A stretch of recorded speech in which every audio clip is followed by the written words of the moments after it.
چلے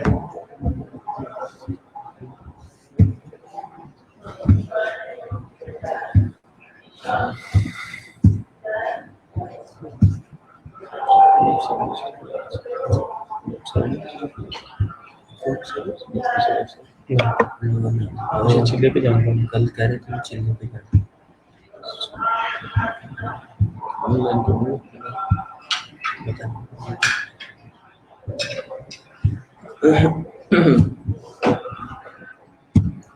السلام علیکم ورحمۃ اللہ۔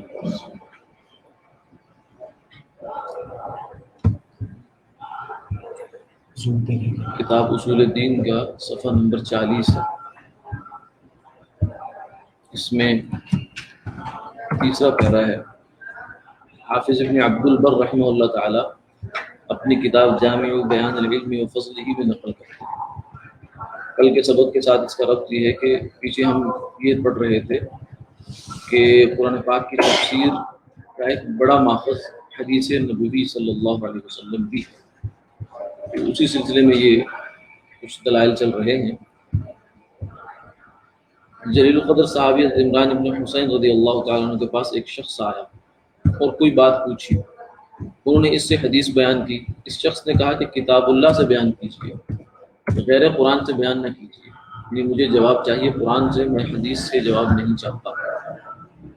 اس پر حضرت عمران ابن حسین نے فرمایا کہ تو احمق آدمی ہے، کیا تو اللہ کی کتاب میں یہ پاتا ہے کہ ظہر کی 4 رکعتیں بلا جہر ہیں، یعنی ظہر کی 4 رکعتوں میں قرات آہستہ آواز سے کی جائے گی؟ یہ کیا قرآن پاک میں لکھا ہوا ہے؟ پھر انہوں نے اس کے سامنے نماز اور زکوٰۃ وغیرہ کے مسائل کو ذکر کیا اور پوچھا کیا تو یہ قرآن میں تفصیل سے پاتا ہے؟ کتاب اللہ میں ان کے بارے میں ابہام ہے اور حدیث اور سنت اس کی تفسیر کرتی ہے۔ اسی طرح سے خطیب ایمبیگوئٹی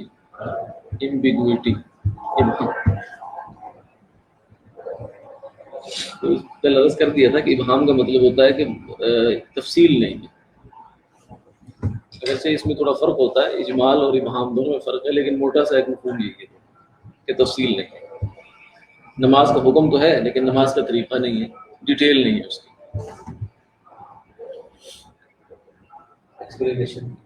ہاں وہی جی۔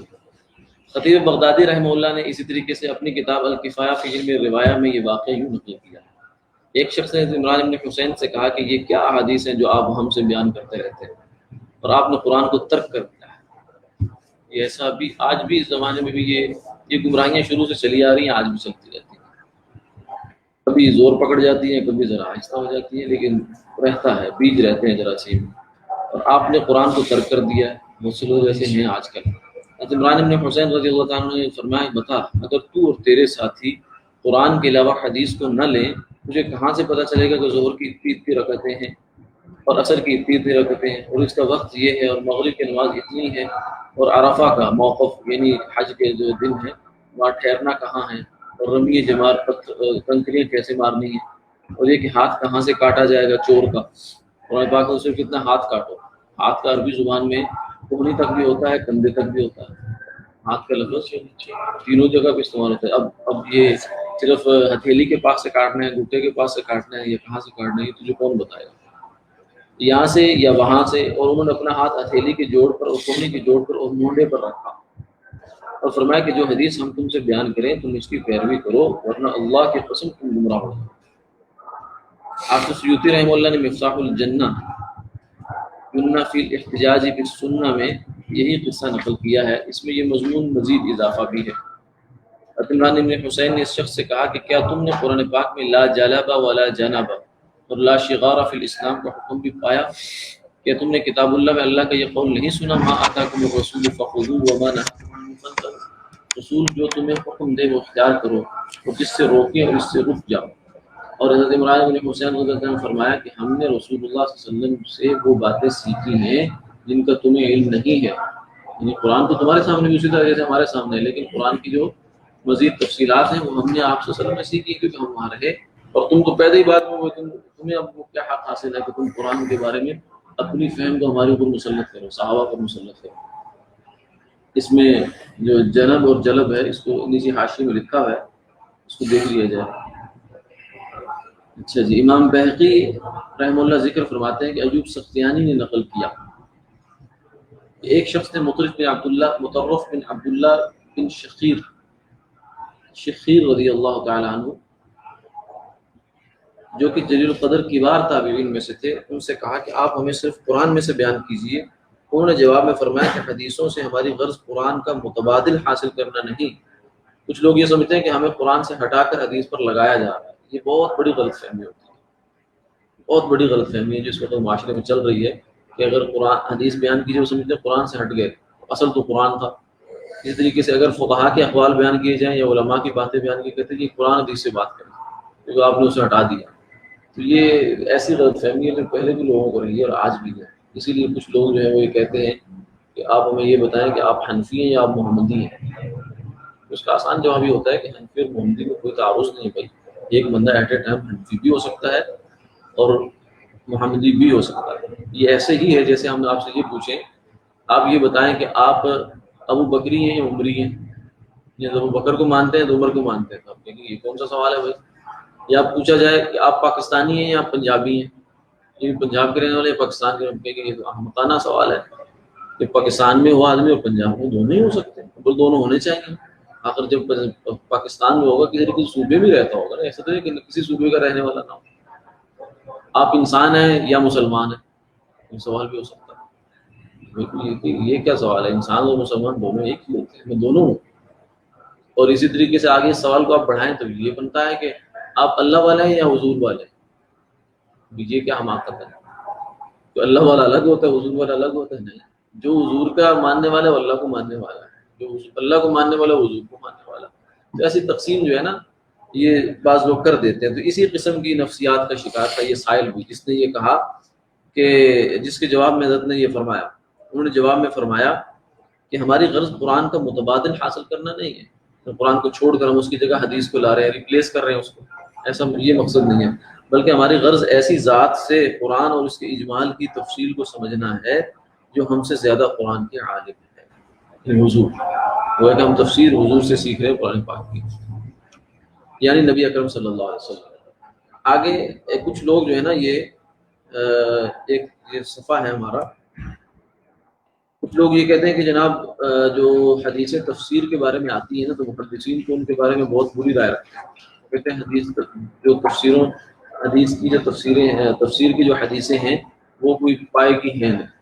کچھ لوگ یہ بھی مغالطہ پیش کرتے نظر آتے ہیں معاشرے میں ہمیں، اس میں وہ کہتے ہیں جی امام احمد رحمہ اللہ جو کہ حدیث کے بہت بڑے عالم تھے، انہوں نے تفسیر کی احادیث سے متعلق ایک رائے دی ہے کہ یہ تو صحیح نہیں۔ تو اس بات کی حقیقت کیا ہے یہ ذرا ہمیں سمجھ لینا چاہیے۔ امام احمد رحمہ اللہ کی طرف منسوب کردہ قول دو طرح سے ملتا ہے۔ میرے نزدیک ان احادیث تفسیر میں سے ایک حدیث بھی صحیح نہیں ہے، تو یہ ایک منکر حدیث یا قرآن کرنے والا آدمی یہ قول جب ہمارے سامنے لے آئے گا تو آدمی سٹ پٹا جاتا ہے، کیونکہ ہمیں پتہ ہی نہیں ہے۔ ہم کہیں کہ امام احمد بن حنبل بھی چھوٹے آدمی نہیں ہیں، بڑے آدمی ہیں، جب کہہ رہے ہیں کہ تفسیر ایسی حدیث جس سے قرآن پاک کی تفسیر ہوتی ہے کوئی بھی صحیح نہیں ہے، تو اس کا مطلب ہے کہ حدیث تو ماخذ نہ رہا تفسیر کا، یہ مغالطہ ہے بہت بڑا۔ دوسرا قول ہے 3 کتابیں ہیں، 3 چیزیں ایسی جن کی کوئی اصل نہیں، مغازی یعنی غزوات، ملاحم لڑائیاں اور تفسیر، یعنی حدیث کے باب میں وہ کہتے ہیں کہ ان 3 موضوعات سے متعلق جو حدیثیں ہیں وہ بے بنیاد ہیں۔ یہ قول اس طرح بھی ملتا ہے، لیکن قول بعض دفعہ ایک بات جو ہے نا بڑی اس میں تباہی سا ہوتا ہے، ایک آپ اس کا فرسٹ امپریشن بات کا بڑا خراب ہوتا ہے، لیکن اگر آپ اس کی حقیقت میں جاتے ہیں، اس کے دائیں میں جا کے دیکھتے ہیں، پھر پتہ چلتا نہیں یہ تو صحیح بات تھی۔ جیسے کوئی آدمی یہ کہ قرآن پاک میں لا تقربوا الصلاۃ، نماز سے قریب نہ جاؤ، قرآن پاک میں تو ہے ایسا، لیکن پوری بات نہیں، ادھوری بات، اور ادھوری جو بات ہوتی ہے وہ غلط فہمی پیدا کرتی ہے، ادھوری ناقص معلومات بہت خطرناک قسم کی گمراہیاں پیدا کرتی ہیں۔ اس لیے یا تو آدمی دین کے بارے میں مکمل معلومات رکھتا ہو یا پھر ماننے کا جذبہ اعتماد کرتا ہے۔ تو خیر یہ فرمایا کہ تحقیق یہ ہے، اول تو یہ قول امام کا معلوم نہیں ہوتا، مشہور ہو گیا، لیکن امام صاحب کی طرف یہ مستند طریقے سے ثابت ہے، یہ بھی مشکوک بات ہے۔ کیوں کہ خود امام احمد رحمہ اللہ نے اپنی مسند، یہ ان کی بہت بڑی کتاب ہے مسند امام احمد بن حنبل، یہ 10-12 جلدوں میں چھپی ہوئی ہے، اردو ترجمہ بھی اس کا ہو گیا کہ یہ حدیث کی کتاب ہے، اور مسند حدیث کی وہ کتاب ہوتی ہے جس میں صحابہ کے حساب سے روایتیں جمع کی جاتی ہیں۔ ابو بکر کی روایتیں ایک جگہ ہوں گی، عمر کی روایتیں ایک جگہ، علی کی ایک جگہ، عثمان کی ایک جگہ، پھر آگے نیچے سعد ابو ہریرہ کی ایک جگہ۔ تو یہ ایک طریقہ ہے کتاب لکھنے کا۔ اپنی مسند میں تفسیر سے متعلق بہت سی حدیثیں روایت کی ہیں، تو یہ کیسے باور کیا جا سکتا ہے کہ وہ اپنی مسند میں تفسیر کی حدیثیں بھی ذکر کریں اور خود ہی یہ حکم بھی لگائیں کہ تفسیر میں کوئی حدیث صحیح نہیں، بائی معنی کہ تمام تفسیری احادیث موضوع اور من گھڑت ہے؟ یہ کیسے ہو سکتا ہے؟ ایک طرف وہ یہ بات کرے، خود اپنی کتاب میں اس کے خلاف کر رہے ہیں، تو یہ دو باتیں آپس میں ہضم نہیں ہوتی۔ علاوہ سے اگر ہم امام احمد بن حنبل کے قول کو صحیح مان لیں تو اس کا پھر مطلب وہ نہیں ہے جو بالکل سامنے سمجھ میں آ رہا، تو ان کا یہی مطلب لیں کہ یہ سب باتیں جھوٹی اور بے اصل، تو لازم آئے گا کہ نہ صرف احادیث تفسیر بلکہ عربوں کے تمام حربی واقعات اور مسلمانوں کے تمام غزوات سب کے سب سرے سے جھوٹ ہوں، حالانکہ کوئی بھی صحیح العقل انسان ایسی بات نہیں کہہ سکتا۔ اس کا مطلب تو پھر نکلا کہ 1400 سال سے جو ہمارے پاس صرف چیز موجود صرف قرآن پاک ہے، باقی کوئی واقعہ، کوئی تاریخ، کوئی بدر، کوئی احد، کوئی خندق، کوئی فتح مکہ، جو قرآن کے علاوہ جتنا بھی ہمارا ذخیرہ ہے تاریخ کا، حدیث کا، وہ سب دریا برد کر کے رکھا ہے۔ یہ بات بہت بہت سنگین بات ہے، اور اگر ہم اس کو امام احمد کے قول تسلیم کر لیں تو ضروری ہوگا کہ ان کے پھر وہ معنی سمجھے جائیں جو معقول ہوں، عقل میں تو آتے ہوں۔ جیسے ایک آدمی کہے کہ قرآن میں ہے کہ نماز کے قریب نہ جاؤ، بھائی یہ بات قرآن میں کیسے ہو سکتی ہے؟ یہ پوری بات نہیں ہو سکتی، کیونکہ قرآن خود کہتا ہے نماز پڑھو، نماز پڑھو، نماز پڑھو، 700 دفعہ اس کا حکم ہے، تو یہ کیسے ہو سکتا ہے؟ لہذا ہمیں یہ پھر کہنا پڑے گا کہ نہیں، کوئی وجہ ہوگی۔ وہ وجہ یہی ہے کہ وان تم سکارا، جب نشے کی حالت میں انسان اس وقت نماز کے قریب نہ جائے، اس وقت کی بات تھی جب شراب کی ابھی حکومت نازل نہیں ہوئی تھی۔ اور اگر ہم ان کو امام احمد کے اقوال تسلیم کر لیں تو ضروری ہوگا کہ ان کے پھر وہ معنی سمجھے جائیں جو معقول ہیں۔ اس کے لیے اس حقیقت کو جاننا ضروری ہے کہ محدثین کی اصطلاح میں حدیث صحیح وہ ہوتی ہے، یہ شاید کسی نے سوال بھی کیا تھا، محدثین کی اصطلاح میں حدیث صحیح وہ ہوتی ہے جو نبی صلی اللہ علیہ وسلم کے بیان کرنے والے تک ان واسطوں سے پہنچی ہو، جو اچھے حافظہ والے ہوں اور مسلمان، دیندار، متقی اور پرہیزگار ہوں۔ یہ حدیث صحیح ہونے کے لیے جو سمجھے کہ دو شرطیں بنیادی، ایک یہ ہے کہ اس آدمی کے جو حافظہ ہے وہ صحیح ہو، یادداشت ٹھیک ہو، اور دوسرا یہ ہے کہ اس کی دیانت ٹھیک ہو، سچا آدمی، مخلص آدمی، مسلمان تو وہی ہو۔ تو یہ اس میں یہ دو ہو سکتی ہے نا، ٹیسٹ ہے گویا اس کے، تو اس میں سے کسی ایک میں لوز ہو سکتا ہے، کسی ایک میں لوز ہونے سے کوئی بات اور بن جائے گی۔ مثلا وہ آدمی ویسے تو سچا ہے لیکن حافظے میں فرق ہے، تو اس کا اسٹیٹس کچھ اور ہو جائے گا۔ لیکن حافظہ بہت مضبوط ہے لیکن بندہ ٹھیک نہیں ہے، ایسا بھی ہوتا ہے، بدعتی ہے یا کوئی اور اپنی غرض کے لیے وہ حدیث گھڑنے کی اس کی وہ عادت ہے، حافظہ تو اس کا بہت اچھا ہو سکتا ہے، تو اس وجہ سے بھی حدیث نیچے چلی جاتی ہے۔ مزید تفصیل اس کی انشاءاللہ جو آگے ہمارا اصول حدیث کا چیپٹر اس میں آئے گی۔ تو تمام واسطوں نے بالترتیب ایک دوسرے سے سنا ہو، بیچ میں کوئی رابطہ رہ نہ گیا ہو، حدیث کے ضعیف ہونے کی کوئی وجہ بھی نہ پائی جا رہی ہو، مذکورہ بالا امور میں سے کوئی ایک بھی مفقود ہو تو محدثین اس کو کہتے ہیں کہ صحیح نہیں، محدثین اس کو صحیح نہیں کہتے، یہ حدیث صحیح نہیں۔ ہمارے ہاں عام طور سے جب کہہ دیا جاتا ہے کہ یہ حدیث صحیح نہیں تو ہم یہ سمجھتے ہیں کہ یہ من گھڑت ہے، یہ ردی کی ٹوکری کی چیز ہے، حالانکہ محدثین کے نزدیک صحیح کے بعد نیچے بہت سے درجے ہیں، جو ردی کی ٹوکری میں ڈالنے والی نا ہوتی موضوع، اسے کہتے ہیں من گھڑت، وہ حدیث ہوتی ہی نہیں ہے۔ اس کے نیچے حسن ہوتی ہے، پھر حسن کے آگے قسم حسن لذاتی، حسن لغیری، پھر اس کے بعد ضعیف ہوتی ہے۔ ضعیف کا مطلب یہ نہیں ہوتا جو ہم اردو میں ضعیف مراد لے رہے ہوتے ہیں، یہ نہیں یہ تار کمزور ہے لہذا یہ بیلٹ کمزور ہے اس کو نہ لگاؤ ورنہ یہ کام خراب ہوتا ہے۔ حدیث ضعیف ایسی نہیں ہوتی، حدیث ضعیف سے بہت سی چیزیں ثابت ہوتی ہیں، فضائل اس سے ثابت ہوتے ہیں اور اس سے چیزیں کچھ نہ کچھ ثابت ہوتی ہیں، اور ردی کی ٹوکری کی چیز نہیں ہوتی، یہ بات ذہن میں رکھنی چاہیے۔ کہتے محدثین صحیح نہیں کہتے اگرچہ وہ حدیث حجت ہو اور مقبول ہو، مثلا تابعی نے صحابی سے سنا ہو لیکن صحابی کا واسطہ ذکر کیے بغیر نبی صلی اللہ علیہ وسلم کا قول ذکر کیا ہو، تو محدثین اپنی اصطلاح میں اس حدیث کو صحیح نہیں کہتے بلکہ مرسل کا نام دے دیتے ہیں، حالانکہ یعنی اس میں صرف ایک چین میں سے ایک جو واسطہ ہے وہ اسکپ ہو گیا، صرف صحابی کا، اس کو کہتے ہیں مرسل۔ تو اس میں پھر اختلاف ہے، بہت سے محدثین جو ہیں ان کے نزدیک مرسل حجت ہے، امام ابو حنیفہ رحمہ اللہ اور حضرات ان کے نزدیک حجت ہے، لیکن کچھ محدثین ہیں ان کے نزدیک حجت نہیں، وہ اپنی اصلاح کے مطابق اس کو بھی کہہ دیں گے صحیح نہیں، وہ ماننی پڑے گی اس کو. اگر تفسیر میں آ جائے، قرآن پاک کی تفسیر میں آئے تو ٹھیک ہے، اس کو ایکسیپٹ کریں گے، اس کو ماننا پڑے گا اس کا. اور لیکن جو آدمی صرف اتنا دیکھ لے گا کسی محدث سے تو اس ایسی روایت کو کہہ رہا ہے صحیح نہیں، وہ تو فوراً ہی کہے گا ردی کی ٹوپی میں.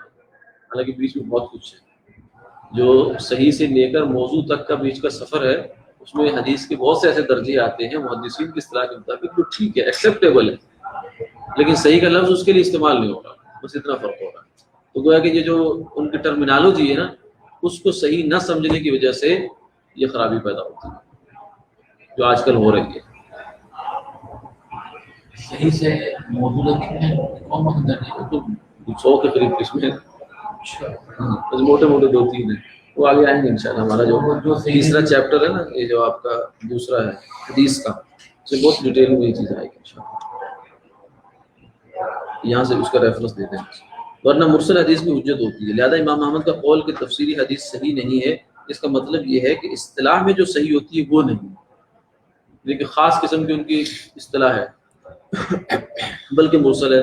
چنانچہ علامہ سیوطی رحمہ اللہ اتقان میں لکھتے ہیں، امام ابن تیمیہ رحمہ اللہ نے فرمایا ہے کہ احادیث تفسیر کا وہ حصہ جس کی صحت کو معلوم کیا جا سکتا ہے اور پرکھا جا سکتا ہے، وہ بحمدللہ وافر مقدار میں موجود ہے. اگرچہ امام احمد نے فرمایا کہ 3 چیزیں ایسی ہیں جن کی کوئی اصل نہیں. اس کی وجہ یہ کہ تفسیر سے متعلق بیشتر روایات مرسل ہیں. مرسل کا فرض کر دیا کہ اس میں صحابی کا واسطہ سکپ ہوتا ہے بیچ میں سے، تابعی خود ڈائریکٹ کہتا ہے کہ قال رسول اللہ صلی اللہ علیہ وسلم کا تھا. تو اس میں ڈیفینیٹلی یہ بات ہے کہ جب بیچ میں تابعی خود تو حضور سے ملا نہیں، وہ ہے ہی تابعی، بیچ میں کوئی صحابی ہے، اور صحابی اگر بیچ میں ذکر نہ بھی ہو تو کوئی فرق نہیں پڑتا، کیونکہ صحابہ جو ہے نا جتنے بھی ہیں ان کے بارے میں محدثین کا یہ اصول ہے کہ الصحابہ کلهم عدول، کہ جتنے صحابہ ہیں وہ سب عادل ہیں. صحابی کا اگر نام نہیں بھی ہے تو پھر بھی وہ قبول ہے، حدیث کی صحت پر کوئی فرق نہیں پڑتا. 3 چیزوں یا 3 کتابوں والے قول کے بارے میں خطیب بغدادی رحمہ اللہ لکھتے ہیں، امام احمد کا یہ قول ان 3 مضامین سے متعلق ہے، متعلق مستقل خاص کتابوں کی نفی پر محمول ہے. جیسا کہ حدیث تفسیر سے متعلق کلبی اور مقاتل بن سلمان کی کتابیں مشہور ہو گئی تھی. اس زمانے میں کچھ لوگوں نے، وہ پائے کے محدثی نہیں تھے، وہ ذرا 3rd کلاس قسم کے تھے لوگ، انہوں نے تفسیر کی حدیثیں اکٹھی کر دی، غزوات کی اکٹھی کر دی، ملاحم کی اکٹھی کر دی. تو اس سے متعلق امام احمد نے کہا کہ اس وقت جو لٹریچر اس وقت موجود ہے نا مارکیٹ میں ان 3 موضوعات پر، وہ صحیح نہیں.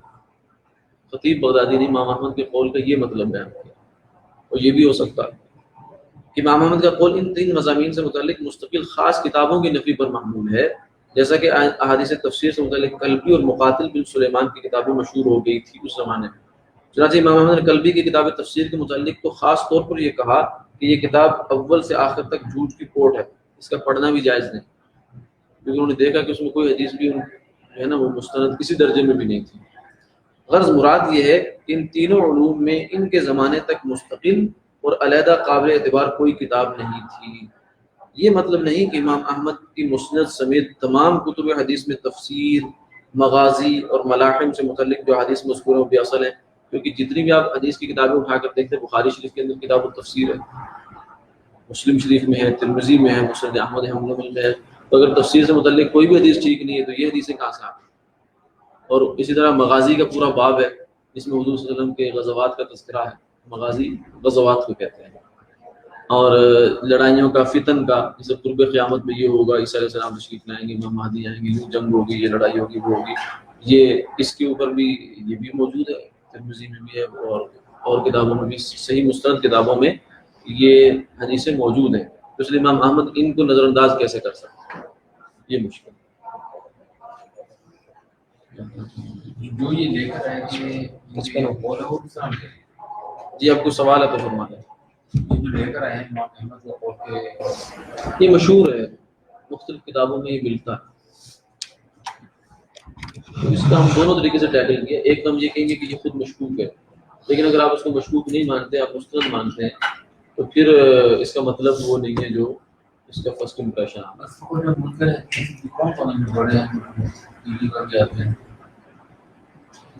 وغیرہ تک تو کوئی ایسا آدمی منکرین حدیث کو اس وقت نہیں آتا.